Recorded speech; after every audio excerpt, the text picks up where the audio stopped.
केनोपनिषद ग्रंथ में चतुर्थ खंड और चतुर्थ खंड में चतुर्थ मंत्र का विचार चल रहा है, बराबर है ना। और इस चतुर्थ मंत्र का भाष्य चल रहा है। तो इस मंत्र में जो आदेश है अर्थात उपमोपदेश है, तो दो उपमोपदेश है अर्थात दो आदेश है। एक तो बताया था एतत् विद्युतः व्यद्युतत्, यह एक आदेश है, और दूसरा है न्यमीमिषत्, यह आदेश है।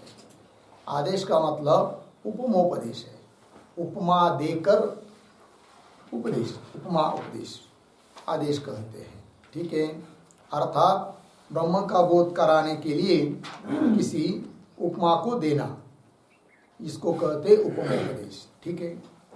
तो पहला जो आदेश है एतत् विद्युत व्यद्युतत्, इसका विचार हम लोग कर रहे थे। तो एतत् का अर्थ लिया ब्रह्म, और विद्युत मतलब तड़ित, और व्यद्युतत्, तो व्यद्युतत् यह जो क्रियापद है, तो इसका क्या अर्थ है? तो इसका अर्थ यदि तो सरल तो विद्योतनम कृतवत यह अर्थ निकल आता है, क्योंकि धातु और प्रत्यय मिलकर अर्थ होता है विद्युत शब्द का विद्योतनम कृतवत। किंतु ऐसा अर्थ यदि करते हैं तो बता दिया भाष्यकार ने कि यह अर्थ अनुपपन्न है करके, उपपन्न नहीं होता है। क्योंकि यदि ऐसा अर्थ करेंगे तो विद्युत का कर्ता तो हो जाएगा फिर एतत् ब्रह्म, फिर वाक्य का अर्थ निकलेगा क्या? तो विद्युत से एतत् व्यद्युतत्, एतत् ब्रह्म व्यद्युतत् प्रकाशित हुआ, इसका मतलब उसकी स्वयं प्रकाशता का बाद होगा, पर प्रकाशता आ जाएगी, इसलिए अर्थ करना ठीक नहीं है। फिर क्या अर्थ करना है? तो व्यद्युतत् शब्द का जो अर्थ है विद्योतनम कृतवत, उसमें विद्योतन यह तो धातु का अर्थ है, और कृतवत यह प्रत्यय का अर्थ है। तो उसमें प्रत्ययार्थ की विवक्षा न करके केवल विद्योतनम इतना ही लेना है, तब तो अर्थ हो जाता है, हो जाएगा क्या कि विद्युत विद्योतनम इव, आ का अर्थ है इव, कि विद्युत आया है ना आगे विद्युतत् आ, तो आ का अर्थ क्या कर दिया इव, तब अर्थ क्या निकलेगा विद्युत के विद्योतन की तरह, एतत् अर्थात ब्रह्म व्यद्युतत्, व्यद्युतत् उसका प्रकाश हुआ, किसकी तरह? बिजली के प्रकाश की तरह, यह अर्थ निकल आया, ये बात कही है। किंतु ऐसा अर्थ करने के लिए क्या करना पड़ा? व्यद्युतत् शब्द में से प्रत्यय का जो अर्थ उसको छोड़ना पड़ा, अविवक्षा करनी पड़ी, तब ये निकला। वही बात कही थी यहाँ पर कि यदि विद्युतत् का अर्थ विद्योतनम कृतवत ऐसा करते तो इति एतत् अनुपन्नम बताया था ना, और कल उस पर लिखा भी था हम लोगों ने टिप्पणी, उसको ही पढ़ रहे थे हम लोग, तो देखिए उसको पढ़ते हैं।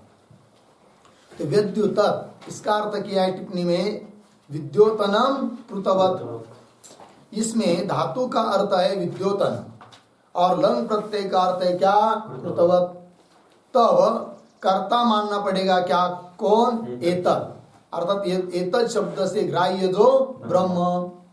तब वाक्य का अर्थ होगा क्या? वाक्य का अर्थ होगा तो ब्रह्म ने विद्युत से प्रकाशन किया, यह अर्थ निकलेगा, अर्थात अपने स्वरूप का प्रकाशन विद्युत से किया, ऐसा अर्थ निकलेगा।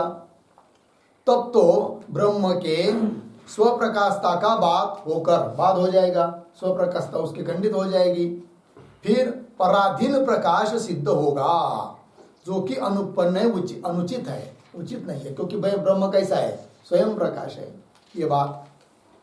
अतः विद्युत शब्द के प्रत्यार्थ की अविवक्षा करके, प्रत्यार्थ की विवक्षा करना नहीं है, अविवक्षा करके केवल धातु का अर्थ कौन सा? विद्योतन। विद्योतन अर्थात प्रकाश, विद्योतन लेना है, तब अर्थ होगा, तब अर्थ होगा क्या? विद्युत के विद्योतन के तरह। विद्युत का जो विद्युत का जो विद्योतन, विद्युत का जो प्रकाश, उसकी तरह, उसके तुल्य। एतद् ब्रह्म, यह ब्रह्म भी यक्ष रूप से क्षण भर के लिए आविर्भूत हुआ, यह अर्थ हो जाएगा। और यदि प्रत्यार्थ की विवक्षा करते हैं कृतवत इसकी, तब तो विद्युत शब्द के आगे तेज पद का अध्यार करना पड़ता है। और यह कैसा? इस बात को स्वयं भाष्यकार आगे कह रहे अभी, है कि नहीं? तो कहाँ से? अथवा इत्यादि से। ठीक है, तो अथवा तक तो भाष्य ग्रंथ हुआ था ना, अब अथवा के आगे देखिए। तो पहला जो आदेश है उसमें विद्युत शब्द का अर्थ केवल विद्योतन करके वाक्यार्थ बता दिया। अब अथवा करके भाष्यकार विद्युत शब्द का धातु और प्रत्यय दोनों का अर्थ लेकर उस वाक्य का अर्थ लगा रहे हैं। किंतु उसके लिए क्या करना पड़ता है वो भी बात बता रहे भाष्यकार। तो देखिए, अथवा विद्युत तेज इति अद्याहार्यम, मतलब विद्युत ये तो प्रतीक है, तो मंत्र में आया हुआ पद जो विद्युत, उसके आगे तेज पद का अध्यार करना पड़ेगा। कब? विद्युत शब्द का धातु और प्रत्यय दोनों का अर्थ यदि लेना है तो तब क्या होगा? तो देखिए आगे, तो अथवा विद्युत तेज इति आद्याहार्यम, तो विद्युत ये प्रतीक है, फिर उसका अर्थ होगा विद्योतितवत। आ प्रतीक है, उसका अर्थ कर दिया इव। ठीक है, तब क्या अर्थ निकलेगा भाई वाक्य का? तो कह रहे विद्युत तेज सकृत विद्योतितवत इव इति अभिप्रायः। देखिए ऐसा अर्थ निकलेगा, मतलब विद्युत पद के आगे अध्याहार किया, कौन सा? तेज पद का। तो मूल में देखिए तो क्या अर्थ निकलेगा फिर? विद्युत तेज विद्युत आ, ये वाक्य बन गया। फिर विद्युत का कर्ता बन जाएगा तेज, इतद नहीं, तब अर्थ क्या निकलेगा? विद्युत का तेज विद्युत प्रकाशित हुआ, आ इव की तरह, उसकी तुल्य ब्रह्म विद्युत, ब्रह्म यक्ष रूप से प्रकाशित हुआ, ऐसा अर्थ निकलेगा फिर। तो देखिए भाष्य में, तो विद्युत विद्योतितवत आ का अर्थ कर दिया इव। फिर आगे विद्युत तेज, मतलब विद्युत तेज सकृत, एक बार विद्योतितवत प्रकाशित हुआ, विद्योतितवत इव उसकी तरह, इति अभिप्राय, मतलब विद्युत की तेज के तरह एक बार विद्योतितवत कौन? ब्रह्म, यह अर्थ निकलेगा। और इति शब्द जो आया है भाई, उसके बारे में अब कह रहे हैं। तो इति शब्द आदेश प्रतिनिर्देशार्थ, इति अयम आदेश इति। ठीक है, तो कौन सा इति शब्द? तो मूल में देखिए विद्युत आ, उसके बाद में 3 संख्या है, वो तो प्लुत का चिन्ह है, और उसके बाद आगे आया है शब्द कौन सा? इति। उस इति शब्द के बारे में चर्चा कर रहे हैं। फिर इति के बाद में आएगा इत, उसका भी अर्थ बताएंगे। तो इति शब्द क्यों आया फिर विद्युत आ इति? तो वो भाष्यकार लिख रहे हैं इति शब्द आदेश प्रतिनिर्देशार्थ। प्रतिनिर्देशार्थ इसका मतलब है परामर्शार्थ, अर्थात परामर्शक है। प्रतिनिर्देशार्थ इसका मतलब परामर्शार्थ, बराबर परामर्शकः अस्ति, परामर्शक है।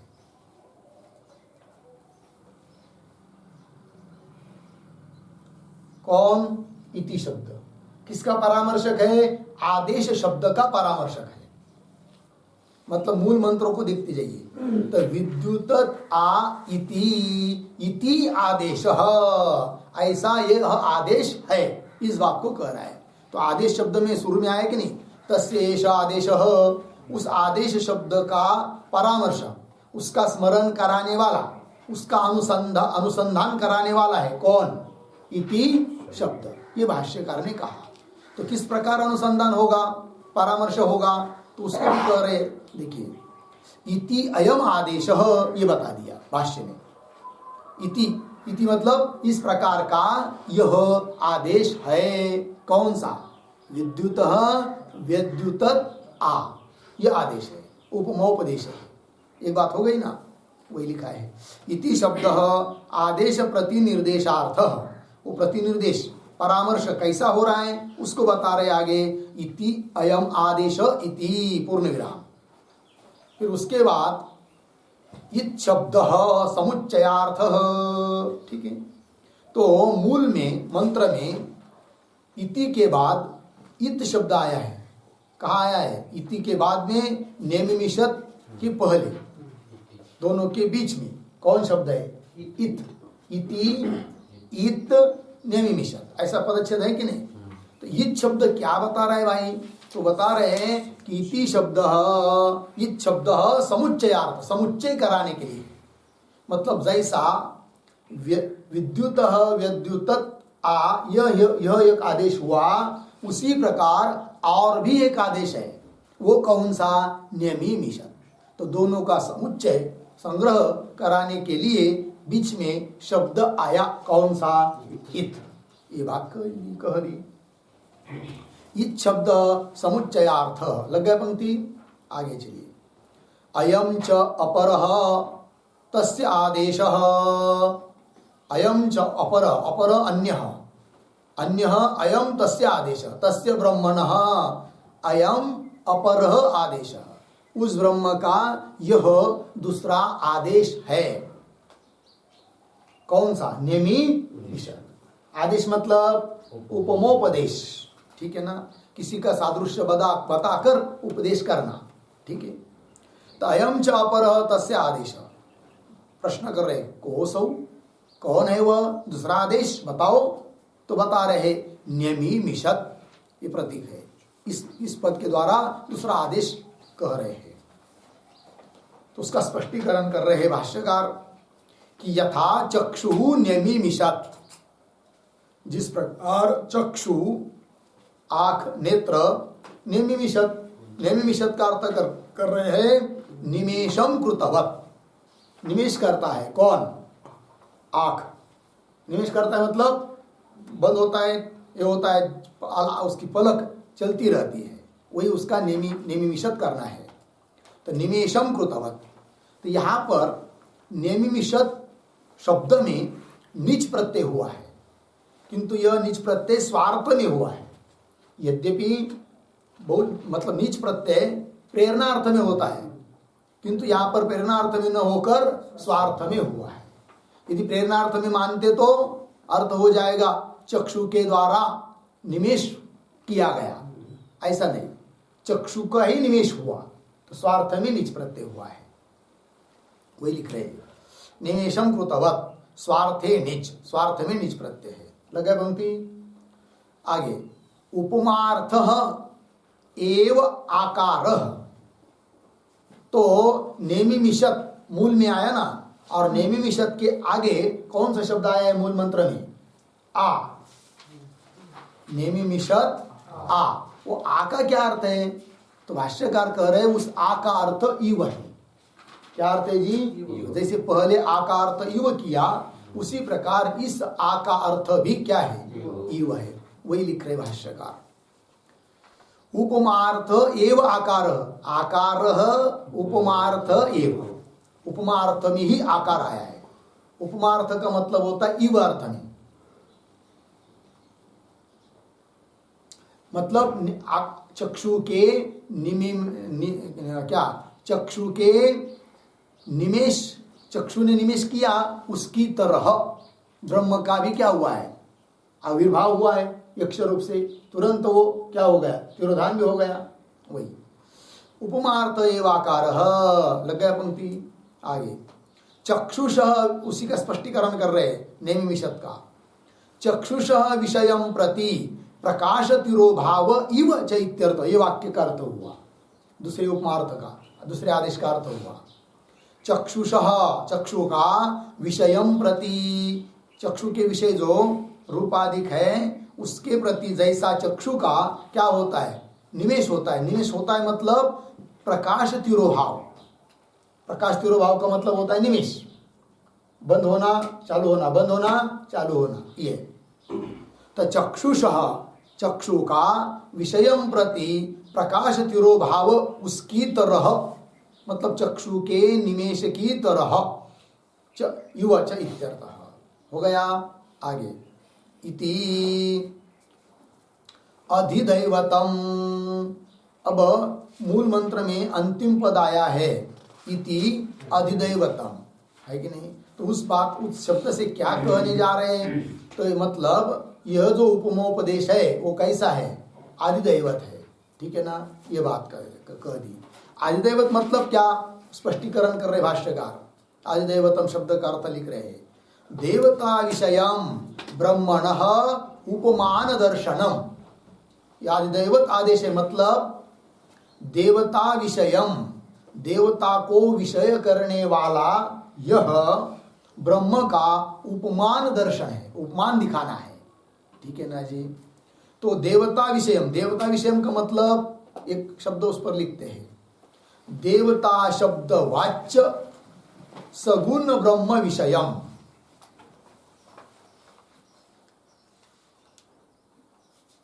देवता शब्द वाच्य सगुण ब्रह्म विषयम।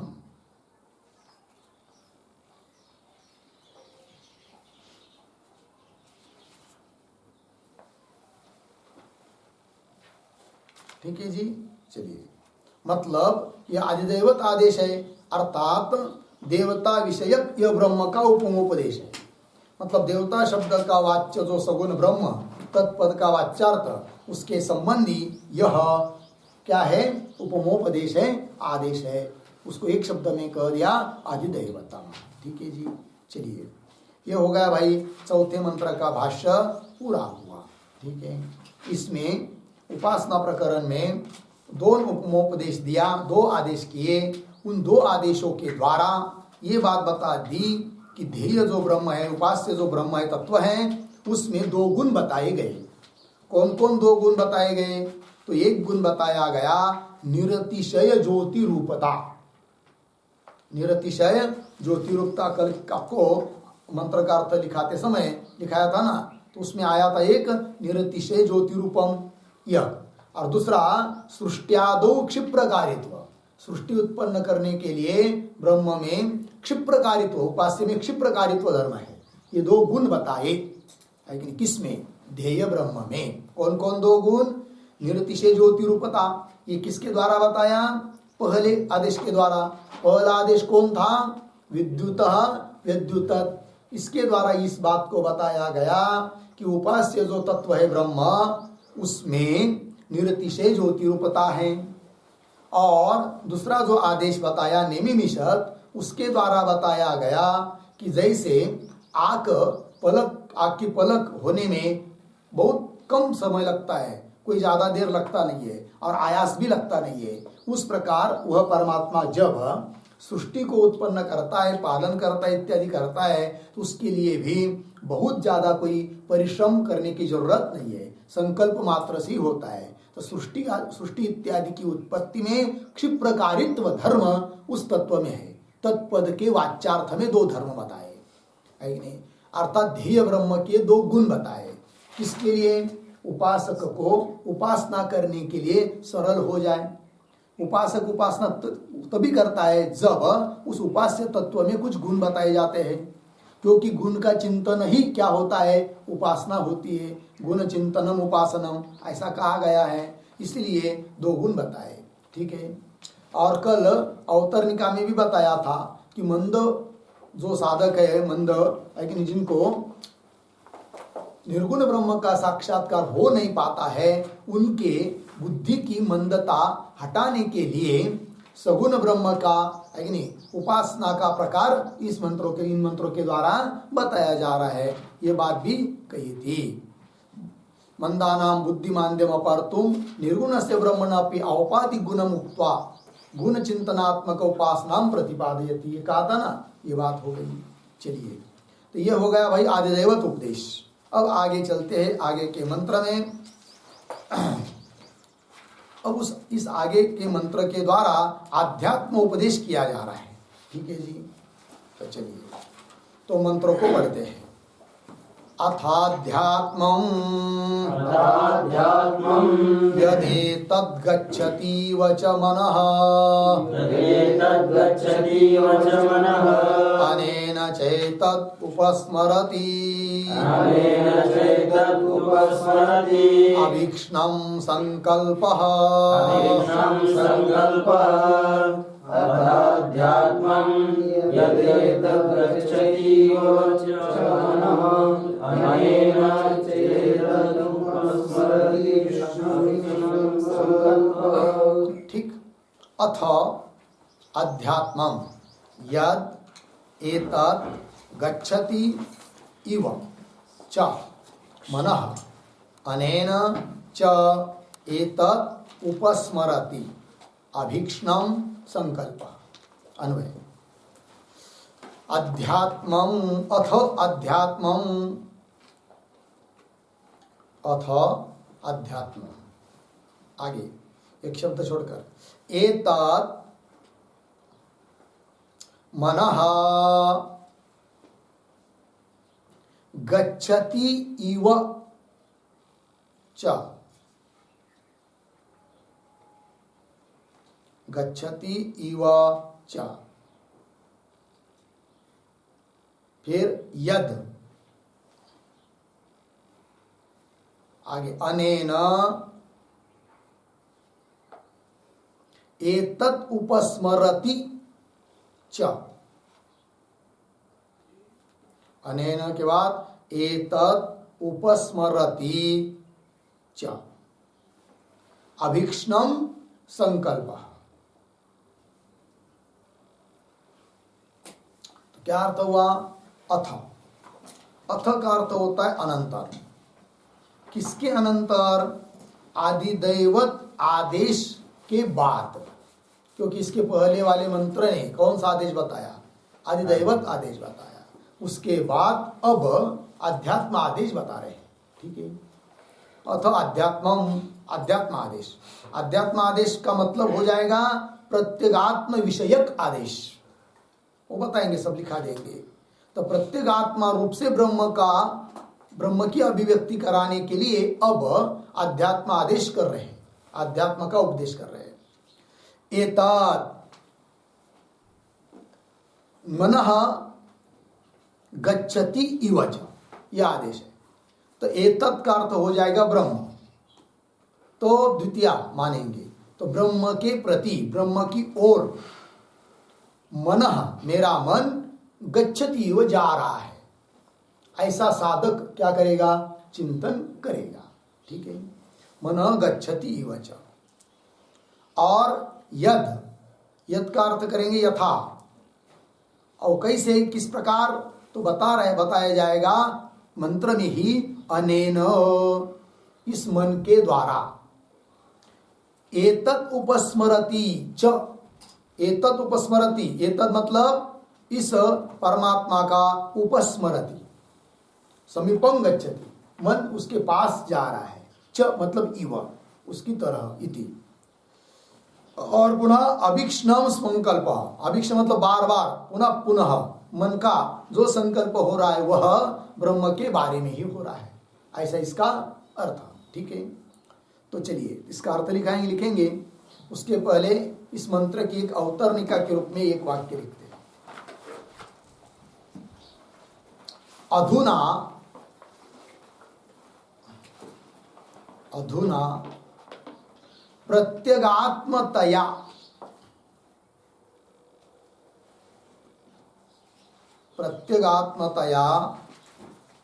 ब्रह्मणः यथा अभिव्यक्तिः स्यात्, ब्रह्मणः यथा अभिव्यक्तिः स्यात् तथा उपदिशन् आह,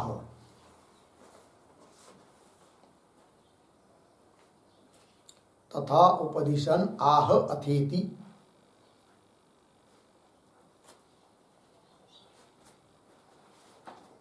ठीक है, देखो भाई अर्थ।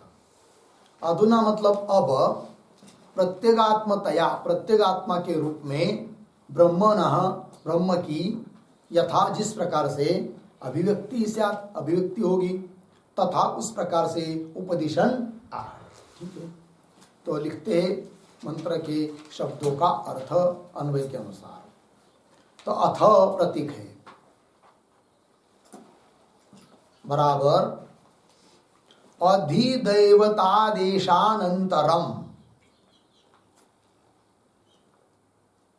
अधिदैवतादेशानंतरम,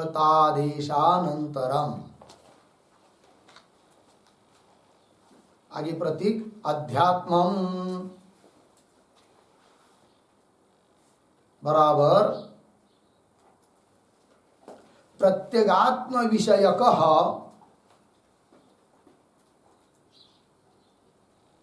प्रत्यगात्म विषयकः आदेशः,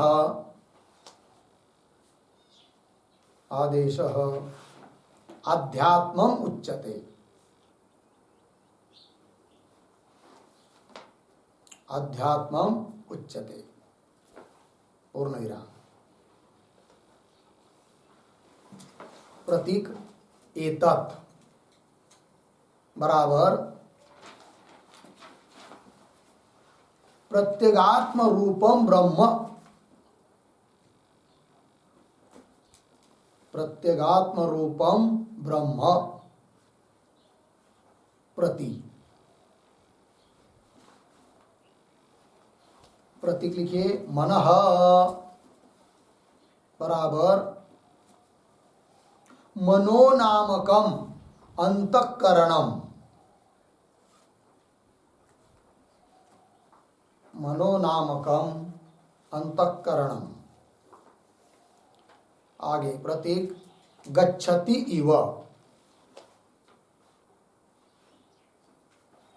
गच्छति इव बराबर प्राप्नोति इव, बराबर विषयी करोति इव,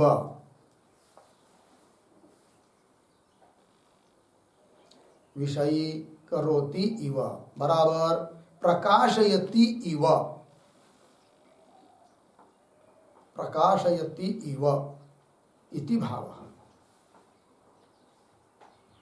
आगे प्रतीक लिखिए च, च बराबर इति, च शब्द का अर्थ कर दिया इति। आगे लिखिए थोड़ा सा, साधक उपस्मरेत चिंतयेत, साधक उपस्मरेत बराबर चिंतयेत। ठीक है, थोड़ा सा कौंस में लिखिए, हिंदी में लिखा है थोड़ा। मेरा मन, मेरा मन प्रत्यगात्मा ब्रह्म को, प्रत्यगात्मा ब्रह्म को विषय कर रहा सा, विषय कर रहा सा प्रतीत होता है, प्रतीत होता है। यद्यपि मन, यद्यपि मन अवभाष्य है, अवभाष्य है और अवभाषक चेतन है, अवभाषक चेतन है, किंतु किंतु अवभाष्य मन अर्धविराम मन की वृत्तियों से ही, मन की वृत्तियों से ही प्रत्यगात्मा ब्रह्म की, प्रत्यगात्मा ब्रह्म की अभिव्यक्ति हो रही है, अभिव्यक्ति हो रही है। अतः मेरा मन, अतः मेरा मन ब्रह्म के तरफ, ब्रह्म के तरफ जा रहा सा प्रतीत होता है, प्रतीत होता है। ऐसा चिंतन साधक करे।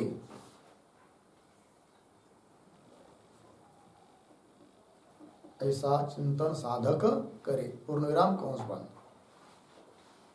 अब आगे प्रतीक। यद बराबर यथा, बराबर तथा ही। यथा का भी अर्थ करना है तथा ही।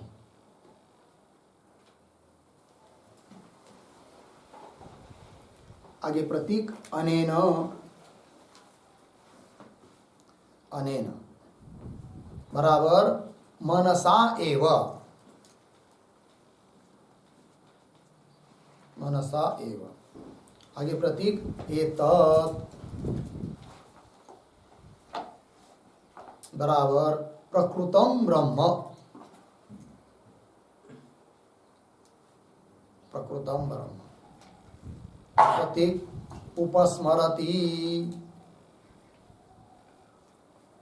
उपस्मरति बराबर अहम ब्रह्मास्मि इति, अहम ब्रह्मास्मि इति समीपतः,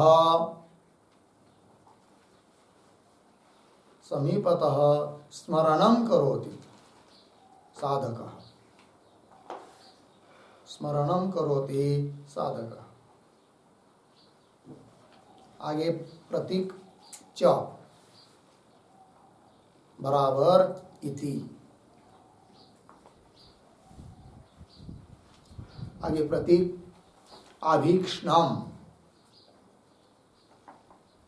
बराबर निरंतरम।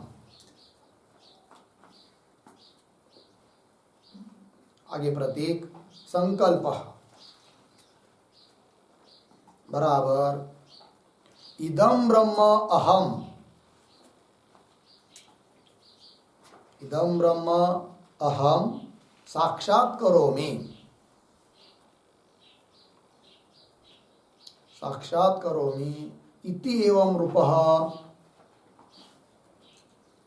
इति एवं रूपः अभिलाषः अपि, अभिलाषः अपि साधकस्य अनेन मनसा एव भवति, अनेन मनसा एव भवति इत्यर्थः।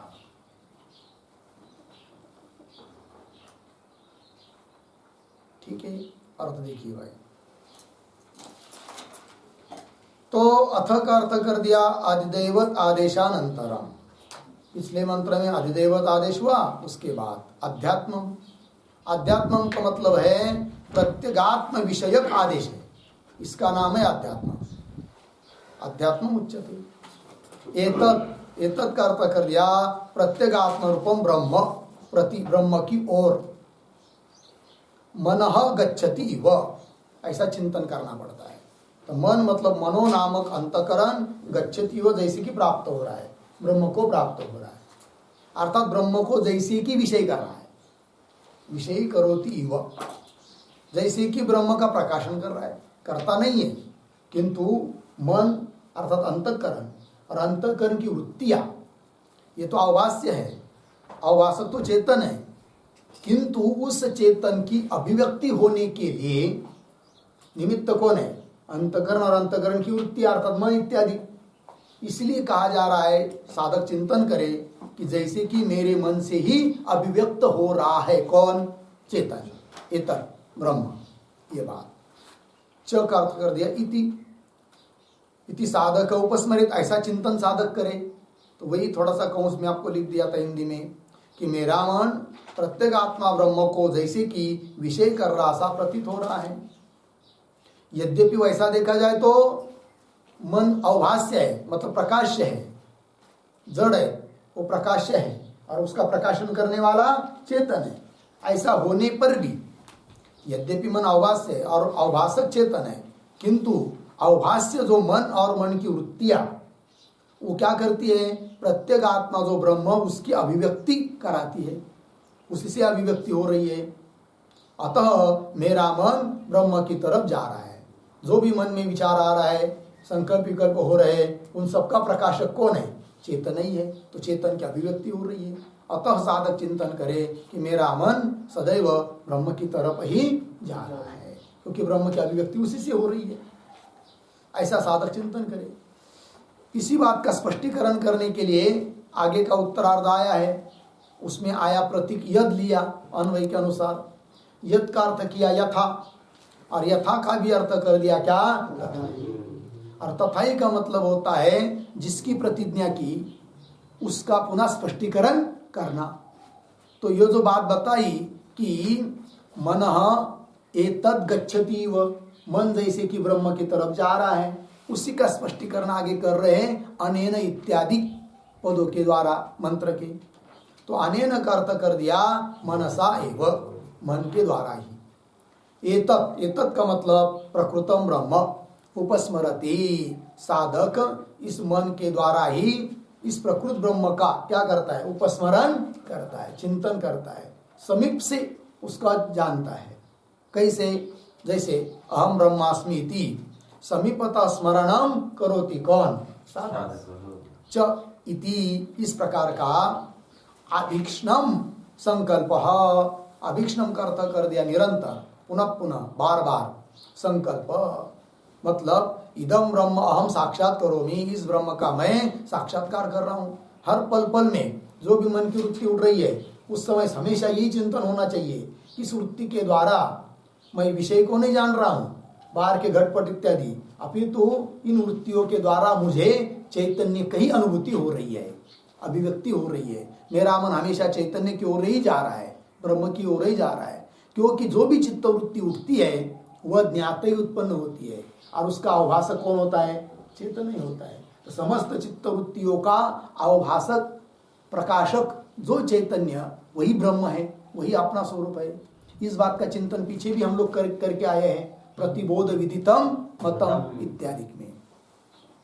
तो इदम ब्रह्म अहम साक्षात करोमि इति एवं रूपः अभिलाषः है कि नहीं? अपि साधकस्य अनेन मनसा एव भवति, इस प्रकार की अभिलाषा भी साधक के है कि नहीं? अनेन, इस मन से ही, मन के द्वारा ही होती है। कौन सी अभिलाषा?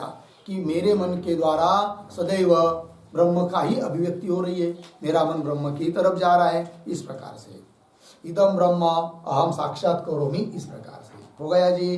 तो चलिए अब भाष्य को देखते हैं।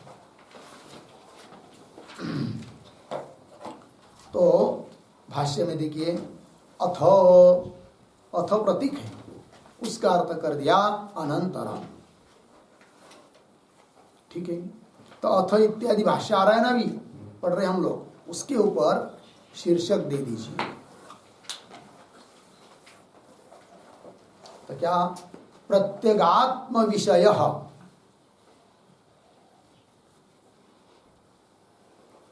प्रत्यगात्म विषय ब्रह्मण उपासनोपदेश, ब्रह्मण उपासनोपदेश। ठीक, अर्थ क्या हुआ? प्रत्यगात्म विषयक ब्रह्म का उपासनोपदेश, अर्थात ब्रह्म की उपासना कैसी करनी, अभी प्रत्यगात्मा को लेकर, प्रत्यगात्म विषयक, उसका स्पष्टीकरण कर रहे हैं। अथ अथ का अर्थ कर दिया क्या?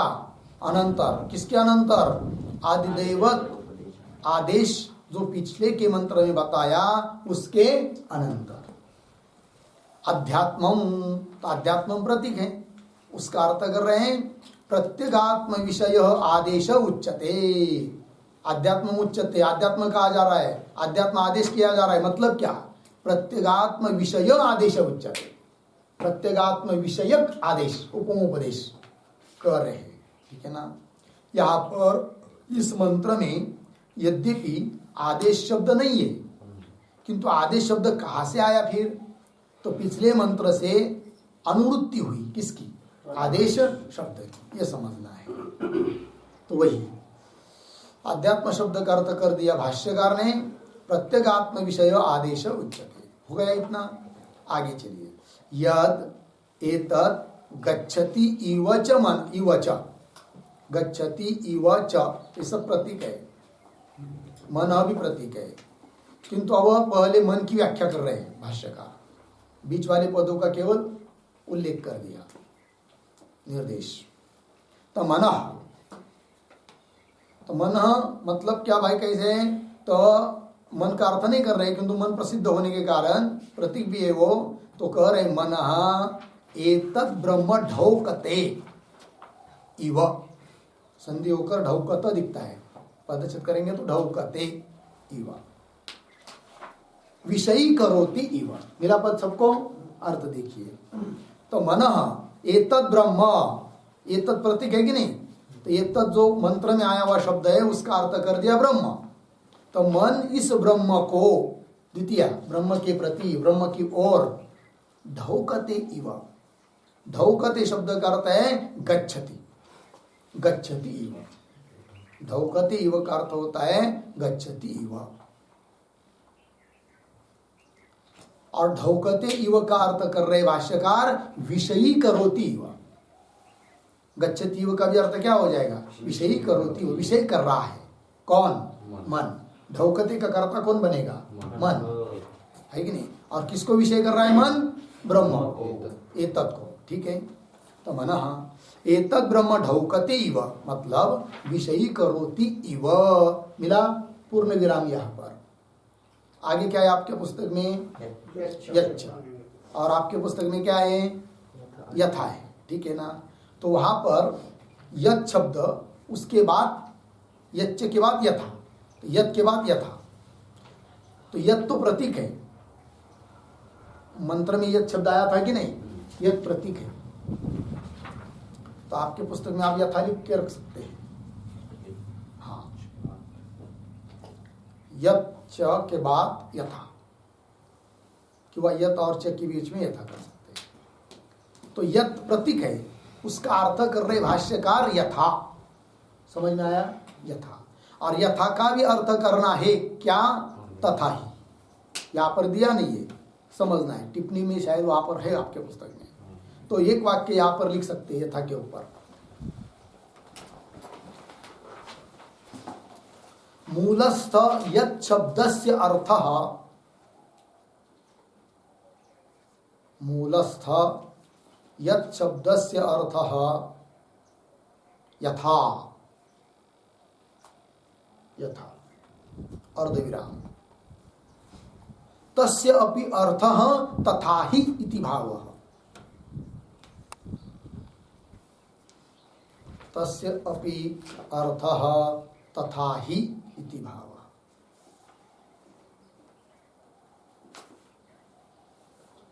ठीक है जी, हो गया। मूल में जो यत् शब्द है उसका अर्थ हो गया यथा, और उस यथा के, यथा का भी अर्थ हो जाएगा क्या? तथा ही। यच्च मतलब उसका स्पष्टीकरण कर रहे हैं अभी। अनेन प्रतीक है, अनेन का अर्थ कर रहे मनसा। मंत्र में जो अनेन पद आया है ना, वहां से आगे के मंत्र की व्याख्या चालू हुई अभी। अनेन का अर्थ कर दिया मनसा। एतत्, एतत् प्रतीक है। अन्वय में भी हम लोगों ने अनेन के बाद एतत् को पढ़े हैं। तो एतत् का अर्थ कर दिया पुनः ब्रह्म। फिर उसके बाद आया है उपस्मरति, उसका अर्थ कर रहे समीपतः स्मरति। कौन? साधक अर्धविराम। तो क्या अर्थ हुआ? अनेन मनसा, इस मन के द्वारा, एतत् अर्थात ब्रह्म को उपस्मरति कौन? साधक। उपस्मरति मतलब समीपता स्मरति, अत्यंत समीपता से स्मरण करता है। कौन? साधक। किसके द्वारा? मन के द्वारा। क्योंकि जो भी मन की वृत्ति उठ रही है, मन मतलब वही अंतःकरण, जो भी वृत्ति उठ रही है, संकल्प, विकल्प, कामात्मक, क्रोधात्मक, लोभात्मक, लेना देना संकल्प, जो भी वृत्ति उठ रही है, वो सभी वृत्तियों का आभासक कौन है?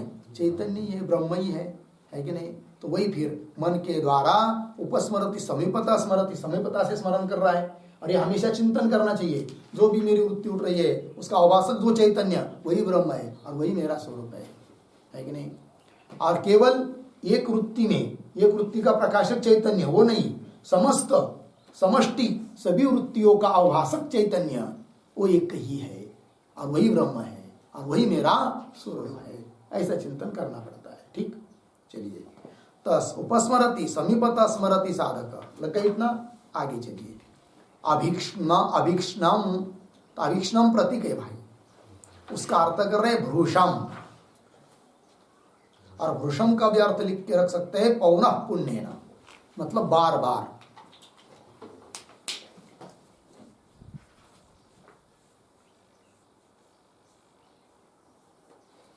हो गया? चलिए। अभीक्ष्णम मतलब भ्रूषम। संकल्पः च, संकल्प प्रतीक है। संकल्पः च, आगे मनस ब्रह्म विषय, संकल्प का अर्थ कर दिया मनस ब्रह्म विषय, मन का मतलब ब्रह्म विषयक संकल्प, ब्रह्म विषयक मन का जो संकल्प।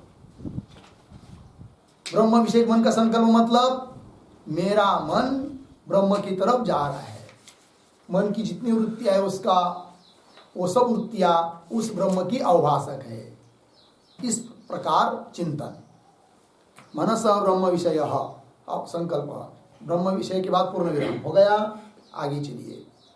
मन उपाधिकत्वात्, अब कैसा मन के द्वारा अत्यंत पास से स्मरण करता है ब्रह्म का साधक, उसका स्पष्टीकरण कर रहे हैं। तो मन उपाधिक, मनस संकल्प स्मृत्यादि प्रत्ययैहि अभिव्यज्यते ब्रह्म विषयी क्रियमाणम इव। ठीक है इतना? तो देखिए अर्थ, तो थोड़ा सा अंतिम पद में अन्वय। तो कैसे? तो मनस संकल्प स्मृत्यादि प्रत्ययैहि आया था ना, उसके बाद एक शब्द छोड़कर पढ़ेंगे ब्रह्म, फिर अभिव्यज्यते विषयी क्रियमाणम इव।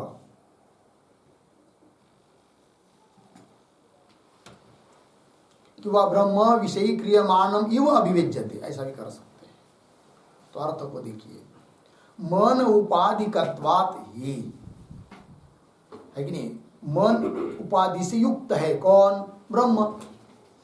तो मन उपाधि से युक्त होने के कारण मनसा संकल्प स्मृत्यादि, मन के जितने भी संकल्प, स्मृति इत्यादि प्रत्यय, प्रत्यय मतलब वृत्तियां, प्रतीतियां, मन के द्वारा होने वाली जो भी है, ठीक है ना? चाहे वो सुखात्मक हो, दुखात्मक हो, अनुकूल प्रतिकूल, जो भी वृत्ति उठ रही है, तो मनस संकल्प स्मृत्यादि प्रत्यय ही, उन प्रतीतियों के द्वारा, है कि नहीं, ब्रह्म विषयी क्रियमाणम इव अभिव्यज्यते। जैसे कि मन विषय कर रहा है किसको? ब्रह्म को, ठीक है ना? ब्रह्म विषयी क्रियमाणम इव, जैसे कि विषय कर रहा है कौन? ब्रह्म। किस, सॉरी, विषय कर रहा है कौन? मन। किसको? ब्रह्म को। अभिव्यज्यते, अभिव्यक्त करता है, अभिव्यक्त होता है। तो ब्रह्म अभिव्यज्यते, ब्रह्म अभिव्यक्त हो रहा है कि नहीं? जैसे कि किसके द्वारा? किन? मन के संकल्प स्मृति इत्यादि प्रत्ययों के द्वारा, जैसे कि ब्रह्म विषय बन रहा है, विषय बनकर अभिव्यक्त हो रहा है, यह अर्थ। तो कैसा, इसको थोड़ा समझ लेंगे। तो मन उपाधिकृतत्वात्, ये जो पंक्ति है कि नहीं, इसके अवतरणिका के रूप में थोड़ी वाक्य लिखते हैं। तो लिखिए, मन महा मम मनसः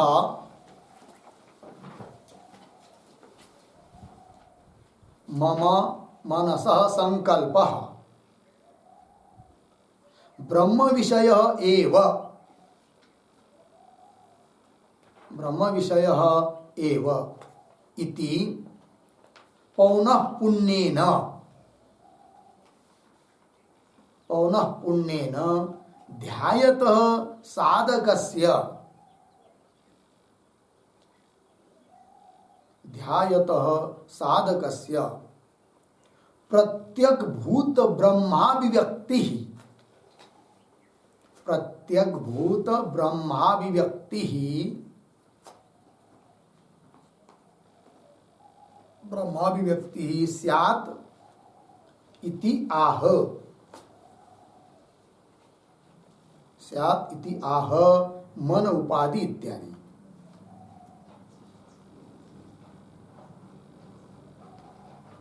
ठीक है, अर्थ समझ लेते हैं। तो मम मनस संकल्प ब्रह्म विषय एव, मेरे मन का संकल्प ब्रह्म विषय कई है। इति, इस प्रकार पौनः पुण्येन ध्यायत साधकस्य, पुनः पुनः पुनः पुनः ध्यान करने वाले साधक को, साधक के प्रत्यग्भूत ब्रह्माभिव्यक्ति से, ऐसे साधक को क्या हो जाती है, प्रत्यग्भूत ब्रह्म की अभिव्यक्ति हो जाती है। इस बात का स्पष्टीकरण कर रहे हैं भाष्यकार मन उपाधिकत्वात् इत्यादि पंक्ति के द्वारा, है कि नहीं। मन उपाधि वाला ब्रह्म होने के कारण मनस संकल्प स्मृत्यादि प्रत्यय, मन के संकल्प स्मृत्यादि प्रत्ययों के द्वारा जैसे कि ब्रह्म विषय बन रहा है, विषय क्रियमाणम इव अभिव्यज्यते, अभिव्यक्त होता है। कैसे, इस बात को थोड़ा सा दृष्टांत से समझेंगे। तो लिख लेते एक वाक्य और अभिव्यज्यते के ऊपर।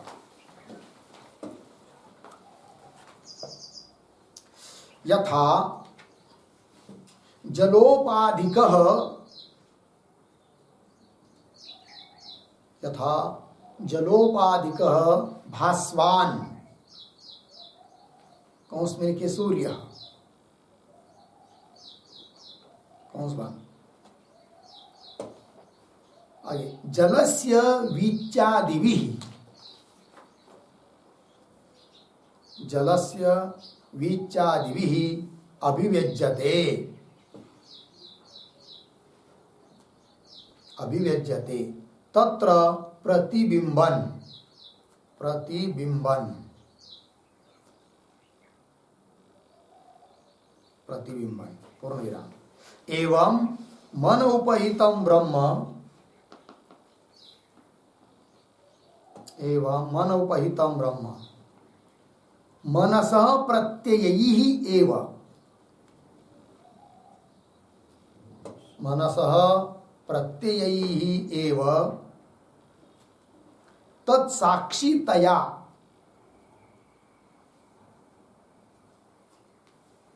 तत्साक्षितया अभिव्यज्यते इत्यर्थः, तत्साक्षितया अभिव्यज्यते इत्यर्थः। अर्थ देखिए भाई, यथा जिस प्रकार जलोपाधिकः भास्वान मतलब सूर्य, जैसे जल पात्र रखा है और सूर्य का प्रतिबिंब पड़ा है किसमें, उस जल पात्र में। ठीक है, पानी यदि स्थिर है, प्रतिबिंब तो है उसमें, किंतु उसकी विशेष रूप से अभिव्यक्ति नहीं हो रही है। किंतु उस पानी में जब तरंगे चलती है, विची लाटा लहरें, तब वो प्रतिबिंब जो पड़ा हुआ है सूर्य का उस जल में, अर्थात जल उपाधि हुई किसकी, सूर्य की, और उस उपाधि के जो तरंग, जल के जो तरंग, उसके द्वारा विशेष रूप से क्या होता है, अभिव्यक्त होता है। कौन, सूर्य, प्रतिबिंब रूप से। वही दृष्टांत दिया कि यथा जलोपाधिक भास्वन अर्थात सूर्य, जलस्य विच्चादि भी, जल के जो विच्चादि, विचि मतलब तरंग, उनके द्वारा अभिव्यज्यते तत्र प्रतिबिंबन, उसमें प्रतिबिंबित होता हुआ। उस प्रकार चैतन्य, ब्रह्म चैतन्य और उसकी उपाधि कौन? मन। तो मन जब उसकी वृत्तियां उठती है अर्थात तरंग चलते हैं, तब उन तरंगों का, मन के संकल्प आदि स्मृति आदि तरंगों का साक्षी रूप से चैतन्य की क्या हो रही है? अभिव्यक्ति हो रही है। वही कह रहे हैं एवं मन उपहितम ब्रह्म, मन उपाधि से युक्त ब्रह्म, मनसा प्रत्यय ही, तो मन रूप प्रत्यय को, मन के प्रत्ययों के द्वारा, प्रत्यय तत्साक्षीतया, उन प्रत्ययों का साक्षी रूप से अभिव्यज्यते, अभिव्यक्त होता है। हो गया। चलिए अब भाष्य में मूल में पंक्ति हो गई ना। तो अभिव्यज्यते ब्रह्म विषय क्रियमाणम इव, आगे अतः स एष ब्रह्मण आध्यात्म आदेश, अतः इसलिए अर्थात प्रत्यगात्म विषयक होने के कारण एष आदेश, एष का मतलब आदेश, तो कैसा आदेश है? ब्रह्म का यह आदेश आध्यात्म आदेश है। प्रत्यगात्म विषयक होने के कारण, प्रत्यगात्म की उपलब्धि कराने वाला यह आदेश होने के कारण यह अध्यात्म आदेश कहलाता है। ठीक है, आगे चलिए। अब विद्युत निवेशनवत इत्यादि पंक्ति। ठीक है, तो इस पंक्ति के अवतर निकाय के रूप में एक छोटा वाक्य लिखिए, तब ग्रंथ लग जाता है अच्छी तरह से। तो लिखिए मंत्रद्वयस्य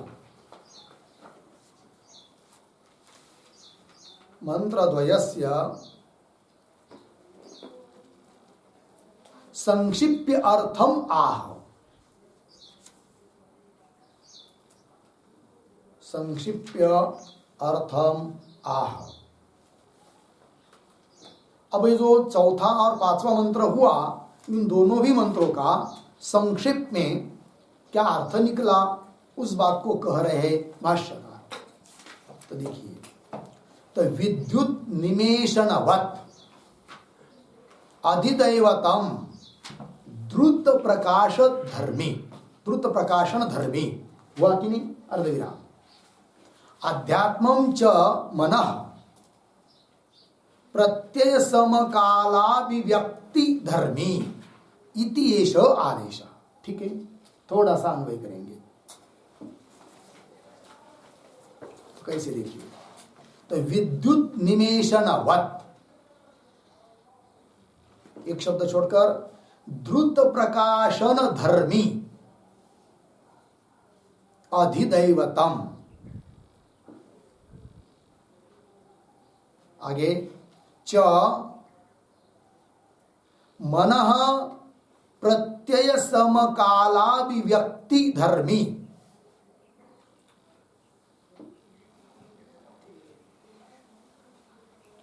इति एष आदेशः,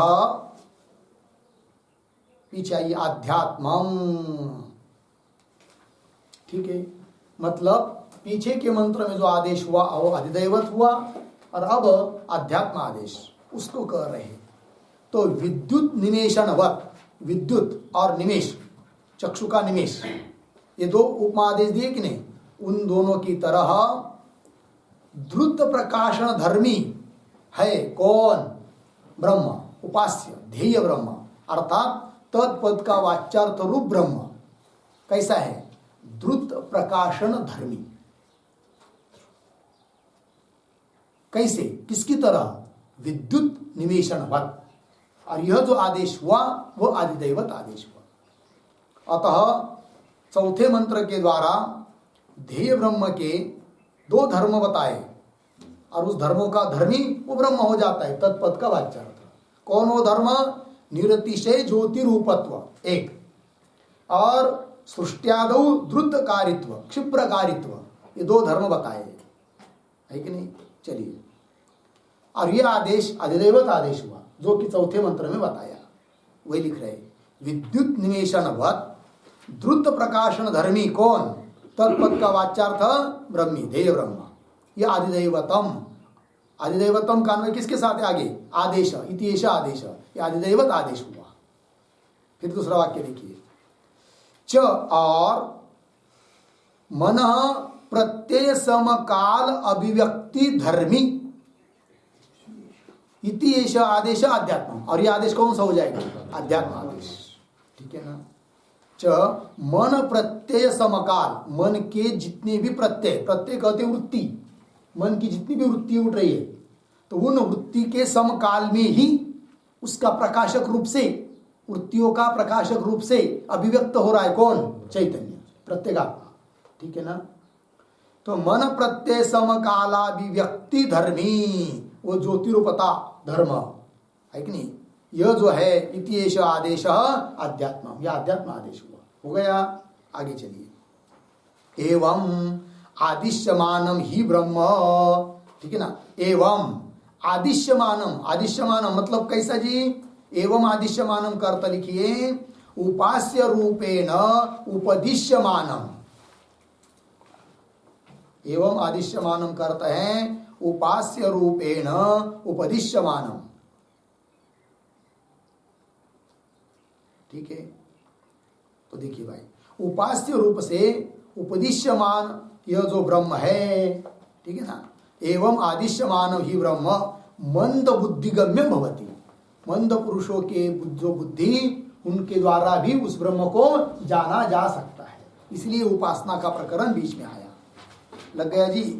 अब निर्गुण ब्रह्म को जान नहीं सकते, किंतु वो जो आदिदेव आदेश और अध्यात्म आदेश बताया उसके द्वारा तो जान ही सकता है कि भाई इन वृत्तियों का, वृत्ति तो जड़ है, अंतकरण तो पंचभूतों का कार्य होने से जड़ है और उसका परिणाम स्वरूप वृत्तियां भी जड़ है, किंतु इन वृत्तियों का वासक चैतन्य जो है वही तो क्या है? प्रत्येगात्मा है, वही ब्रह्म है। इस प्रकार से मंद बुद्धि वाले को भी समझ में आ जाता है। इसलिए कह रहे एवं आदिश्यमानम ही ब्रह्म, इस प्रकार से उपास्य रूप से उपदिश्यमान जो ब्रह्म है वह ब्रह्म मंद बुद्धि गम्यम भवति, मंद बुद्धि पुरुषों के द्वारा भी जाना जा सकता है। गम्यम भवति इति, तो यहाँ पर मंद बुद्धि गम्यम पद आया ना, उस पर एक वाक्य लिखते हैं।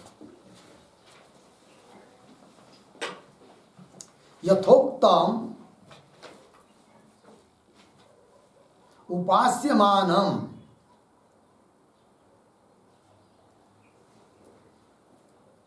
ब्रह्म उपासनया बुद्धिमान्द्य अपगमे सति, उपासनया बुद्धिमान्द्य अपगमे, बुद्धिमान्द्यापगमे सति सुगमं भवति इत्यर्थः, सुगमं भवति इत्यर्थः। ठीक? चलिए भाई, अर्थ यथोक्त उपास्यमानम ब्रह्म है कि नहीं, उपासना का विषयभूत ब्रह्म, उपास्य ब्रह्म, ध्येय ब्रह्म, उपासनया, उपासना उसकी उपासना करते करते बुद्धिमान्द्य अपगमे सति, बुद्धिमान्द्य दूर होने पर वही ब्रह्म सुगमम भवति, सुगम हो जाता है, समझ में आ जाता है। यह तात्पर्य है।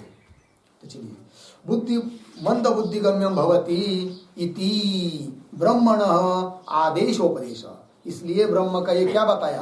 आदेशोपदेश। न ही निरुपाधिकम एव ब्रह्म मंद बुद्धि भी आकलयितुम शक्यम, ठीक है ना? निरुपाधिकम एव ब्रह्म मंद बुद्धि भी आकलयितुम न ही शक्यम। समझ में आया? निरुपाधिक जो ब्रह्म है वह ब्रह्म सभी लोगों के लिए उसका आकलन होगा, ये कह नहीं सकते। मंद बुद्धि वालों के लिए आकलयितुम नहीं शक्यम, किंतु उनको भी आकलन होना चाहिए, उनको भी ब्रह्मबोध होना चाहिए। इसलिए बीच में क्या बताया? उपासना बताई। उपासना करते करते उसके बुद्धिमान्द्य कम हो जाएगा, हट जाएगा, तो वही ब्रह्म उसको जानने के लिए सुगम बन जाता है। हो गया जी? ये हुआ पांचवें मंत्र का व्याख्यान पूरा। अब थोड़ा सा पांचवें मंत्र का आशय थोड़ा सा लिख लीजिए, 2-3 मिनट।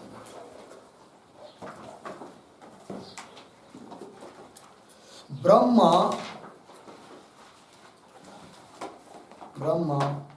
मन उपाधिकम, मन उपाधिकम, अतः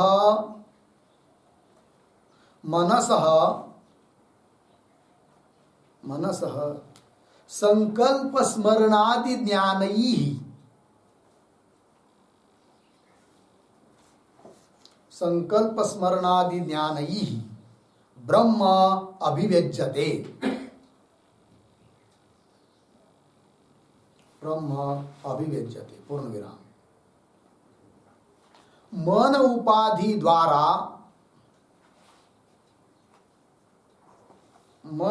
द्वारा ब्रह्मणः अभिव्यक्ति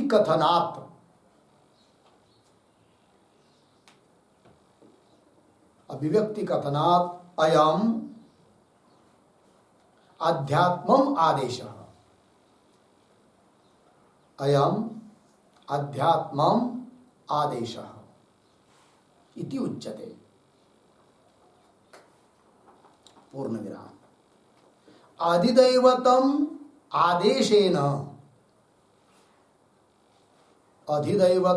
आदेशेन तथा अध्यात्मम् आदेशेन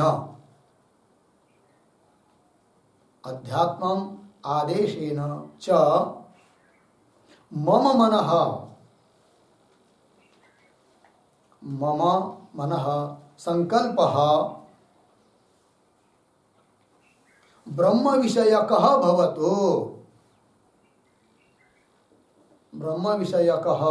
भवतु। अर्धविराम। मम मनः ब्रह्म गच्छतु।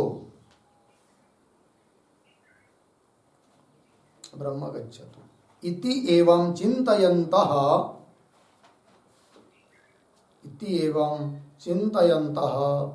मंदबुद्धयः अपि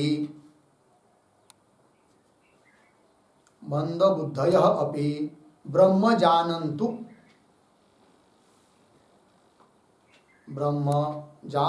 इति निगदितम् एव इति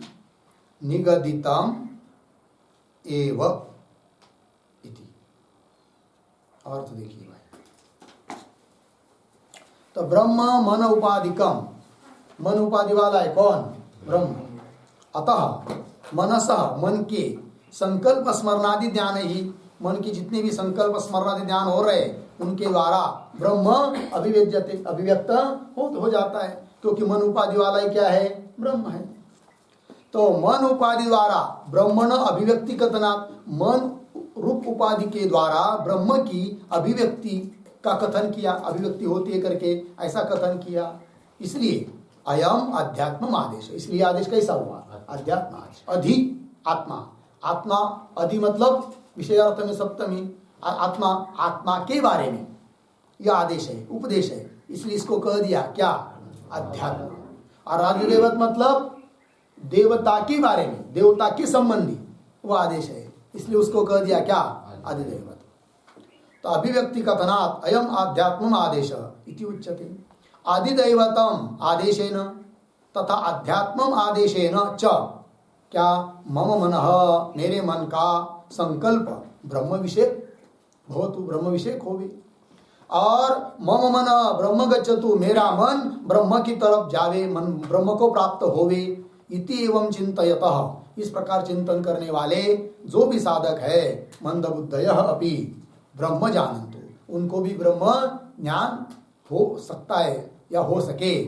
इति निगदितम एव, ये इसमें क्या हुआ? तात्पर्य हुआ। हो गया जी। चलिए आगे का विचार करते हैं। ओम पूर्णमदः पूर्णमिदं पूर्णात् पूर्णमुदच्यते पूर्णस्य पूर्णमादाय पूर्णमेवावशिष्यते। ओम शांति शांति शांति।